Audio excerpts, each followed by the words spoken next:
Okay, so I'm going to take you through some exercises, and this would be great for someone who feels like they have a really stiff, tight lower back, hips. This is going to be a great place to start. And overall, what you're doing is just getting your hips moving in different directions. So first up, we have pelvic tilts. So you're going to be in a supine position, feet flat on the ground, hands on your pelvis so you can really feel whether you're moving and trying to get as much movement as you can. And what you're going to be doing is rolling your hips back as far as you can until you flatten your back on the ground, and then going from that position into an anterior tilt. So bring your hips forward, untucking, and same thing, trying to get as much range as you can. So rolling hips in and out, back and forth, going from an anterior pelvic tilt to a posterior pelvic tilt. And what you can see as a result of this movement is my spine and neck naturally moving as well. So I'm not trying to force that, I'm just letting it happen. That's what you want to try and do, just get everything moving. So even from that, really cool to see how everything is connected and how obviously the position of the hips can affect everything else. As a little bit of a bonus, if you're someone who does feel like they have a quite compressed lower back and your pelvis is kind of anteriorly tilted, so kind of shifting forward, you can add in this next exercise. So what I'm doing here is, again, going back into that position where I roll my hips back, tuck my pelvis under. And what you want to do is keep your lower back flat on the ground, as well as the waistband of your shorts. So you don't want that to leave the ground. And then what you're going to do is lift your glutes off the ground. So it's going to be the smallest tuck ever. You can't even tell that I'm lifting my glutes off the ground. But that's what I'm doing while still keeping my lower back flat and the waistband of my pants on the ground. And what you should feel is the upper hamstrings kicking in. If you're feeling mid or lower hamstrings, then your feet are too far away, so bring them in a little bit closer. You also want to make sure that it's not your abs crunching and pulling to hold your pelvis in that position. You want the hamstrings to do it. Once you feel the upper hamstrings kicking in, then what you want to do is hold that position for 5 inhales and 5 exhales. Then you can also give the pelvic tilts another couple of reps, and you should find that it feels easier to roll the hips back because it frees up the lower back a little bit. I should have also mentioned that for the first exercise, you want to do about 15 to 20 reps. Next up, we're going to be adding in some rotation with side-lying scissor slides.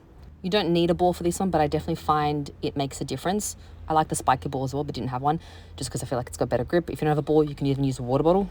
You want to get into a side-lying position, knees and hips at 90 degrees, feet pressed into the wall, and you can see even my bottom leg, it's not right on the bottom. I've got it a little bit lifted off the ground, but my hip is still resting on the ground, and ball between the knees. For the entire set, you want your feet to stay flat on the ground. Very common that people start to lift their heels and their feet start moving all over the place. Feet are going to be in the same position the whole way through. That way, it's going to force you to get movement at the hips. And this exercise is kind of mimicking the way our pelvis should move during walking. You want to feel like you've got a good grip on the ball with your inner thighs, your adductors. So pulling the ball back, rolling it forward. Bottom leg isn't going to be moving. It'll be the top leg moving, sliding back and forth over that bottom leg. With the top leg, I want you driving that foot into the wall. You're really going to feel the glutes kicking in by doing this. The other really important part is that we want movement from the hip only. So you can see here that I'm exaggerating and I'm trying to get as much range as possible, but then it's not just my hip working, I'm getting other things moving. So my spine, rib cage, everything else. So it's not about getting just as much range as possible just from the hips. So we want as much internal and external rotation at the hips only. So you can see here that I'm not getting any rotation in the lower spine or my torso. It's all coming from the hips. For this exercise, same thing, perform 15 to 20 reps on each side. The final way we're going to get the hips moving is shifting side to side. So we're also getting in some lateral flexion here as well. So for this exercise, you're going to get into a kneeling position for a side plank. The main two things that people will struggle with for this exercise is one, kind of rotating or being a little bit twisted, so then you're not getting true lateral flexion and a hip shift. And then the next thing will not be getting full range. So you do want your knees, hips, shoulders stacked. You don't want to be kind of rotated or twisted too far forward or back. And I want you to focus on full range. So in the bottom position, really sinking into it. And with the rib cage and pelvis that's facing the ground, think about trying to create as much space as possible between them. So getting a really nice stretch, really sinking into it. So getting, again, nice stretch through the hips, but also the spine. And then as you lift up, you're trying to close that gap. So close that space between the ribs and the hips that are facing the ground. So getting up as high as possible. For this one, aim to get 12 to 15 reps each side. If you're finding that difficult, start with your weaker side, see how many reps you can get, and then match the reps on the opposite side and just build up to the 12 to 15 rep range. But again, bottom position, really sinking into it, as you lift up, closing that gap between the ribs and the pelvis, trying to get as much height as you can. So I'm really taking my hips and spine through its full range in that position, particularly the hips, trying to get that hip shift side to side.